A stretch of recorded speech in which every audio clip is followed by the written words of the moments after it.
Hi guys, welcome back to the Game Changer Show. Today I have an interview with Koakuma Game. Their IGO is coming on 11th of January, so make sure to participate in our first IGO in 2023. I have an interview with Lawerence. We're going to play Koakuma and have some chill and friendly talk. Stay tuned and watch until the end. Hi Lawerence. Hi. Hi, Juliana. How are you doing? I'm doing well. Thank you so much for inviting Koakuma over, for inviting me over to share more about Koakuma, to stream the game, of course. We appreciate the time that you've taken to have us. No, thank you for coming here, and thank you for actually telling our audience what is the game about. And I know that you're ready to show and even to play the game, to tell us more about like what's coming next. Yes. Yeah. But first of all, could you please introduce yourself to our audience? Tell us more like who you are at the Koakuma team, and how did you started in crypto space? Because this is not just a Web2 game, but it's Web3 game. So how did you come up to this idea to actually develop a Web3 game? Sure. So first of all, my name is Lawerence. You can call me Lance for short. And I am the business development manager for Koakuma. Personally, I handle partnerships and collaborations specifically for calls, KOLs, and guilds. But I do help with some marketing as well. So all around, actually, it is with startups. It is with something. This is actually a giant leap that I took over a year now, joining the crypto space. And so for the team, we are actually a small team and we're still growing. We're continuing to grow aside from game development. Our CEO and founder is Karasu. Karasu is actually a game developer with over 8 years of gaming development experience. He has actually worked with NetEase and Giant Interactive. So if you're familiar with these big companies, game developer companies, they have developed, simulation games, MMOs, even mobile games, not just on PC games, but a lot. And Karasu actually started the game way back in 2020. Basically the Koakuma team started back in 2020. Oh, wow. It actually started out as a Web2 game. So there were no plans yet of making it Web3, having blockchain tech incorporated in it yet. He started it with Parker and Stephen. So Parker is actually the lead game designer for Koakuma. He actually handles the user psychology and economic system design, whereas Stephen is the one who does the motion and visual representation of the game. Both of them actually have over decades of game development experience. And all in all, our game developers are, I think, around 8 game developers. And the rest would be me and Agnes, together with our community manager, Eliza, and our head of marketing, which is Mio. So we're actually located mostly in Southeast Asia. For all of us, we're a purely remote team. Some of us are working in China, Singapore, Taiwan. For me, myself, I'm in the Philippines. And Philippines is also known for being one of the biggest players when it came to Axie before. So Yeah. I think that we're very proud of that. So I think that's the background about, I would say, an overview about how Koakuma started. So can you please share your screen and show some of your skills, gaming skills? And while you're playing, explaining the game, I will ask you more questions about Koakuma. So, Sure. One second here. Okay. Perfect. Okay, so maybe first you can actually explain tell more about characters. Because I played the game myself once again. Yeah, and so currently you can only play with this character, with this huge lion, right? Yes, green. Yeah. It is single player right now. The current beta version, which is the beta 2 version of Koakuma, is single player, and Green is the only playable character, as you see here. And he is a warrior, so close range combat, more on getting damage, taking damage, and sustaining that damage. And I would say some sneak peeks that you guys can expect would be, we will be adding more characters, of course, and hopefully, let's just say Q1 this year, we will be releasing the closed beta 3. All in all, there are 4 closed betas, so that will be the third one. And that third version of the beta release, the closed beta, will include a second character, which is Evike. And I don't know if you guys actually caught on. We've been posting a lot of her in our post. That's sort of like an Easter egg already. So she will be released then, and by that time it'll be multiplayer. And you actually told me before this call that you wanted to have it multiplayer so that we could actually stream together. So I think maybe we can also do another AMA later on. Yeah, that would be great. Yeah. So we can play together. And yes, exactly. But again, like when it's gonna be multiplayer, we will not fight against each other, but like in the team together, right? Yeah. So that multiplayer version, if I recall correctly, Karasu told me that it's still just gonna be more on like group raids. It's not the PvP part of things will not be until Q2 of this year, which will be the closed beta for. So the next version of the beta, the closed beta, will just be multiplayer in a sense where friends can actually go and raid a dungeon together. Right. So this is something more of like a co-op. Yeah. Right. Okay. That's great. That's nice. Can you please tell us more? Like, how did you come to this idea? What was your inspiration in terms of characters, in terms of dungeons? Yes, that's actually a good question, because I think one of the reasons why Koakuma is what it is right now is because, Karasu and the rest of the team, their group of friends, they've been developing a lot of games. So they are exposed to a lot of testing. They tried out other games, learning from it, and they drew their inspiration from classics, mainly from World of Warcraft and Diablo. And it just so happened that these two games were actually some of the main games I enjoyed during my youth. In fact, for me, Diablo 2 was the best expansion for me, and World of Warcraft as well. Actually, my entire teenage years were spent on World of Warcraft, so I can relate a lot when it comes to playing MMOs. And for the design, for the visuals, like the artwork, it's more on Gigantic. I'm not sure if a lot of people are familiar with Gigantic, the game. Sadly, it didn't really, I would say, stand the test of time, because like if you follow the story of Gigantic, it used to be, it started out great, but I think something happened with the development. And but in terms of the graphics itself, Koakuma has, I think, would say closest or like some similarities to Gigantic. As for Lost Ark, also one of the inspiration that Koakuma drew, it's I think I would say the rune system from is Lost Ark. If you've played Lost Ark, you will see the intricate skill system that they have. So that's something present here in Koakuma as well. And yeah, I think it's something fresh that you guys see in MMO. Yeah, exactly.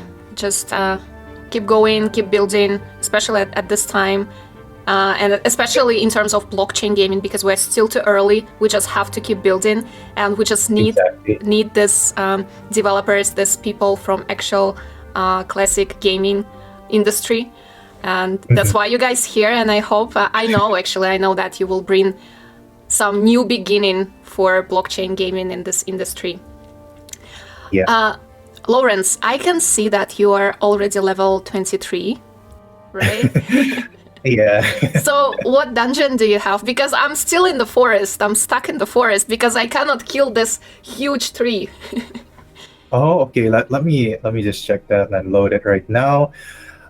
For my dungeons, I am here in the level 21 dungeon. Whoa. I've yet to unlock the 31. Let's play. Let's play. I want to see. Okay.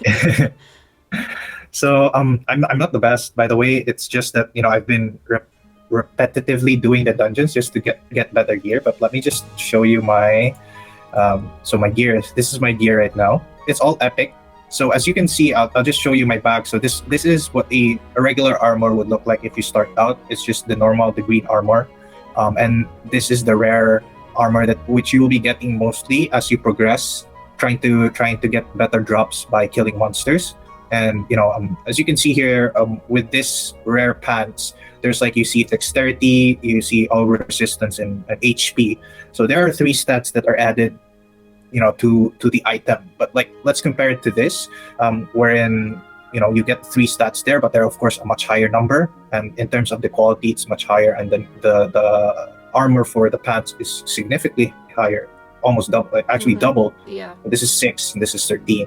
So I think it's more of the goal of players would be to naturally try to get stronger, and that's by getting better gear so that your stats that you see here, Right. your strength will increase, and of course you get a higher a higher life, because my life points are 864 right now. And let's just actually go through the dungeon and see, like, So your it's not character easy. actually becomes stronger.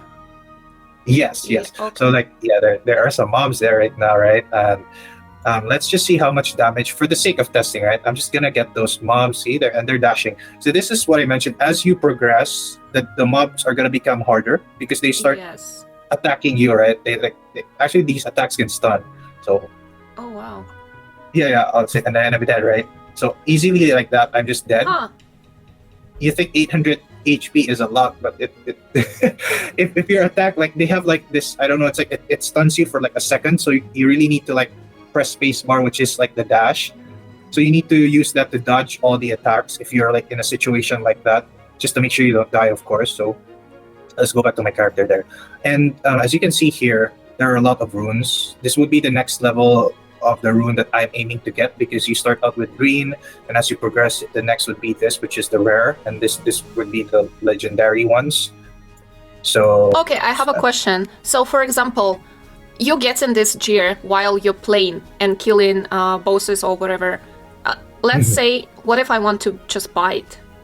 I don't want to, like spend my time killing someone. I want to be strong immediately. Is it possible? Or is it in the future?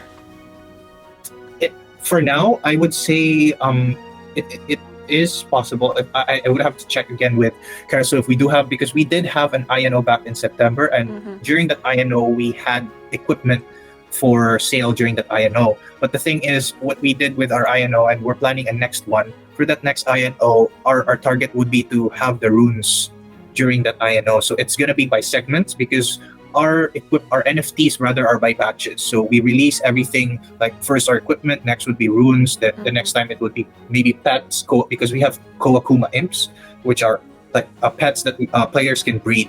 So nice. Yes, to answer your question, yes. Maybe in the future, I just don't know when specifically, but it is available. But the thing is, it's not really, I would say, an unfair advantage. It's just that you're speeding up the process of getting the gear directly, but it's still the same thing. Like when you go back and play the game, you just have the better gear already, and you don't have to start from scratch. But it doesn't give you like a super big advantage over other players, because we're trying to make sure that there's like a balance. Right. That it's not, the term like pay to win, right? Because that would be unfair to players who are who are just like playing the game for like skill and fun, right? So yeah. That's right. So you're saying that you already had one INO, and another INO is coming in the future. And guys who don't remember, the IGO is coming on 11th of January. So everyone should participate in the IGO, because the game is sick, as you can see. I need to play more because I'm still on level 7. I have to be on 23. Okay, so for the IGO, in-game token is KKMA. Yes, Koakuma that's token. correct. How will I use this token in the game? Can you please explain me? Yeah, that's a very good question, because KKMAs are actually our on-chain token. But that's the token that will be mainly traded on exchanges. However, most of the time, the token that you guys will be seeing a lot in game will be the BOD, which is Blood of Devil for short. So that also serves a different purpose. Like for KKMA, you can also use it to upgrade equipment, and it will be used to reward players who are at the top of the leaderboard, because we are trying to make sure that it's gonna be in a fair way that we reward players. So let me just show you here. So as you see here, right, I have like 81,000 BOD and 0 KKMA. Yes. But KKMA will be the main thing that you usually get. And what will happen here is that we're trying to make sure that there will be a certain amount of BOD that can be traded to KKMA, because KKMA is the one that you actually trade on exchanges. And if you wanna, for players who are looking to earn or hold it or maybe stake it later on, So they trade their BOD for KKMA, and they can either choose to take profit or trade it on exchanges, or maybe stake it, put it in a liquidity pool, for example, and earn from it, right? So these are the options that they can do. But there will be like, let's say, a daily limit that they can only have like 1,000 BOD, which is equal to 1 KKMA. And there's only a number of transactions that you can do with the in-game bank that you can have for this trading BOD to KKMA. So I did mention it can help you craft gear, equipment. It can help you upgrade stuff, and later on also help you with breeding your Koakuma pets. So there's a lot of usages. You can also use it to purchase later on legendary gear, which will be for the higher levels. And keep in mind here, when you're trying to also upgrade equipment, there's a chance the equipment may down or get destroyed in the process. So there's a risk that you're taking just by leveling up the gear or the equipment. So you're either losing BOD, and there's a chance later on that you might need KKMA to help you make To sure recover. that the gear. Yeah. Yeah, yes. So that's the That's idea. nice. That will create actually a healthy economy, game economy.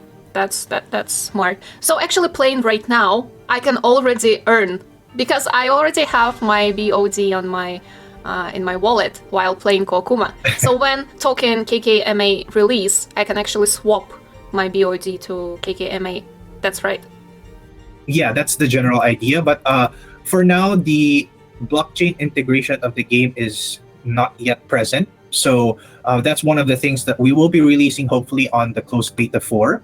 So that will already include players being able to connect their wallets into the game and have their NFTs, like the NFTs that they bought during the NFT sale. They will be able to already use it in game. So for now, these equipments that you have are just there to serve a purpose that you get to try the game. So the idea here that we're doing is like, if you've noticed, a lot of crypto games always have a paywall, right? That you need to pay, you need to buy an NFT before you get to play the game. So what we're doing with Koakuma is we already have the MVP, which is this product, out for players to test, and we're giving them the freedom to decide if they actually want to invest in it, they want to continue playing it. If they could, if they like playing it, they can always, invest, right? Because I'm sure you know that some of the games, like Web2 games, you have to purchase it before you play it, right? And like in most cases, you're gonna be like, okay, this looks interesting. I'll buy this. I'll buy Diablo, and Diablo's like maybe you buy an expansion pack for like $60, right? And then when you play the game, you're like, oh man, it sucks, right? Then you already spent $60. So like, so you already invested that money, and now you're stuck with a game that you don't really enjoy. So what we're trying to do with Koakuma here is we give players the freedom to actually test it out and give feedback. And I think what's great about Web3 games now is that the community is so involved, like compared to Web2 games. Actually, players don't have a say in how it's being built, right?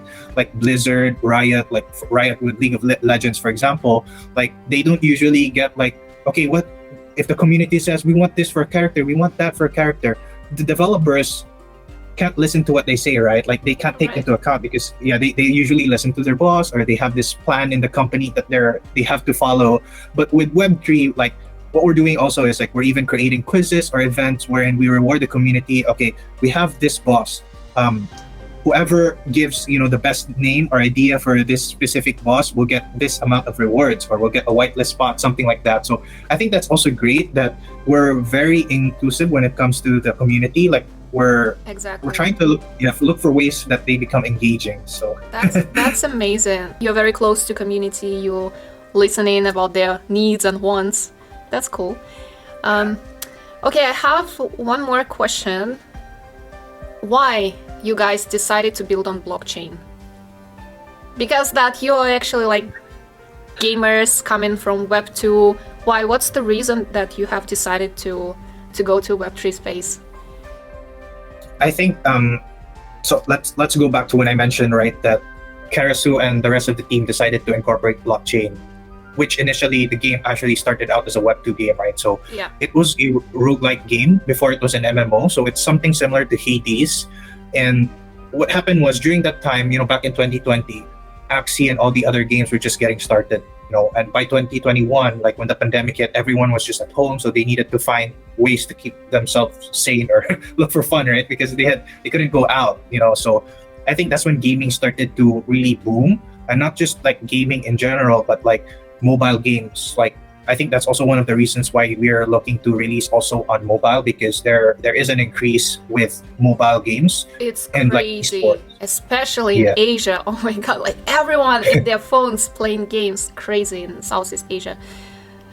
Okay, so So you're also planning to release the phone version, right? yeah, and hopefully that would be Android and iOS, of course. Mhm. And right now, actually the one that's available right now is on PC, which is Windows. Sadly, I'm really sorry to say for you Apple users out there, for Mac users, it is still not compatible. But we are working hard to actually have that out, because in terms of timeline, we are hopefully we would be able to have the open beta release around third quarter this year, and of course the full game release will be by quarter 4 this year. So let's just say about less than a year, and I mean it goes by really fast, right? We're already You're working 2023. hard, guys.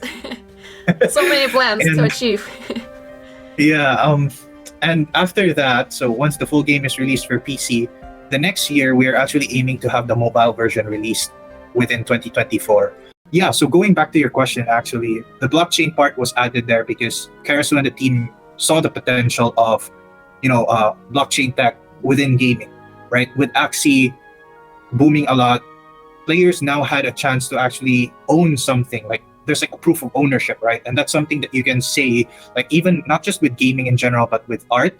Like there's like a proof that you actually did this, and you get to monetize that. And especially with artists, every time that the art is sold, you get this certain amount of royalty. So it's also benefiting artists, right? So in the gaming process, artists also create, the art for the game. So it benefits a lot of people. And there's a lot of big companies adapting it, like PayPal, MasterCard. So I think Yeah. there is potential, but we're still, like you said a while ago, Yuli. We're just in the early stages of Koakuma, and hopefully later on, we can convince a lot of Web2 gamers to adapt this, For sure, for technology. sure. No doubts, no doubts in that. I have one more question. I think you have answered already while saying long story. How did you come up? I'm moving I'm so from sorry. Web 2 to Web 3. No, it's good. What do you think is key for successful blockchain game? What it should have, I don't know, or what it should be to be successful? Because as I mentioned before, I'm myself a blockchain gamer, and all the games I played before, I don't know, it was kind of boring, like, one-click game, nothing special. So what should game have to be successful in Web3 world? I think if I just had to pick one thing, I would say it's not just only on Web3, but gaming in every like aspect of it. I would say player experience. And when I say player experience, that's why it deals with community, because your product is the game, and if players actually enjoy the game and their experience is good, regardless if it's a bear market or if it's a bullish market, they're gonna play your game, and that's what matters, right? Because the thing with the past year that has happened with the crypto world, BTC hitting an all-time high, like almost like 70, 80K, and going back down to like around I 15K. miss those times. Yeah, I miss it too. But it happens, and the crypto market is volatile, and I think that goes with the stock market as well. People try to time the market. That's so hard. But going back to gaming, if gamers, I myself as a gamer, I would play any game if I like it. It doesn't matter if I decide to spend my money on it. That's because I enjoy doing it. Like no one has to force me to actually spend money on the game. And I've shared this many times before with Diablo Immortal being released as the mobile version of Diablo. Somebody spent like $50,000 on gear, buying equipment just to be better, like to get the best gear items, to be the strongest. So like if that happens in Web3, right, like it's not because of the earning, I would say the earning part, because there's so much like focus on play to earn, in the aspect of I just want to make a quick buck, that these developers fail to see that they should focus on the enjoyment of players, because if they enjoy the game, naturally, it's a long time, and that's why I think they choose the shortcut or the easy route, because they want to make a quick buck. But the thing is, just like Axie, it did well for such a time. Like one Axie was like $200 or $400. Some were selling for like $1,000, right, for Yeah. just one Axie, and that's crazy, right? But that's the thing, it didn't last. So, like all things in life, there's it's like a roller coaster and there's like ups and downs. And I would say with all games, it's always like seasonal because there are times that the game would be good this year, a lot of players, then the next year, it's always a contest of developers trying to find new content or like events, tournaments, maybe esports to keep the players engaged because, like there's only so much that you can do that a player will already like finish the game, right? Because there's always like the end game for every game, right? You get the best gear, you have everything, you're already the top of the leaderboard. So what's next, right? That's the next question, right? Okay, what's next? I've already got I got the weapon I wanted, so what's next? So player experience is very important, and I hope a lot of Web3 games can incorporate that in their development because like aside from Koakuma, I'm very interested in hopefully the full game release. I want to play it, but there are also other games in the space like Big Time. I'm very interested with Big Time getting released, the Harvest. There's so many more games that are also they have a lot of potential, and I think we're all in this together. I also would like to thank you, Yuli, and the rest of the Seedify team. The help that you guys gave us, yeah, the help and support Sure. that you guys gave us, it has been really huge. Right? I can't say more because like the past year was so hard, especially with the FTX happening. There's just so many investors that are losing hope when it comes to the crypto side because a lot of scams are going on. But I think the people that still remain and still support us, it says a lot. So I just want to appreciate you guys, the effort that you're putting in to help Koakuma, and yeah, I hope we both make it. And I can't wait for this 2023, what we can achieve. Of course, we will always support you guys, and your success is our success. And we see the potential in this game, in this project. So I'm pretty confident that this year will be some kind of like new beginning for Web3 gaming. We will see something completely different from what we saw last year. And that's going to be crucial, and that's going to be some fresh beginning for real gaming in Web3 space. So I think you guys on the right time, actually. Thank you. I mean, I'm excited as well because it's just like a phoenix, right? When a phoenix dies, then it rises from the ashes, so it's reborn to a new being, a new person. So I think that's also with the crypto space, right? A lot has happened over the past year. Hopefully this year something new is gonna happen fresh. For sure. Yes, exactly. Okay, we can wrap up here and we can finish our conversation. I wish you all the best and luck in your project, and of course I will see you again many times, and I wish you success in your IGO. So guys, you have to join the IGO on 11th of January. Also follow all Koakuma social media, Twitter and YouTube. We should start with YouTube, by the way. We will help you with content, no worries. Okay, that sounds good. And yeah, like I just like to repeat what I said at the start of this, stream, that we're very thankful and we really appreciate the support of Seedify. And hopefully we can build this together and we can have a full game release, and hopefully you guys can try it as well, and we can start making waves within the GameFi space. So exciting stuff. Thank you, Lawerence, and I will see you later. See you later. Bye bye.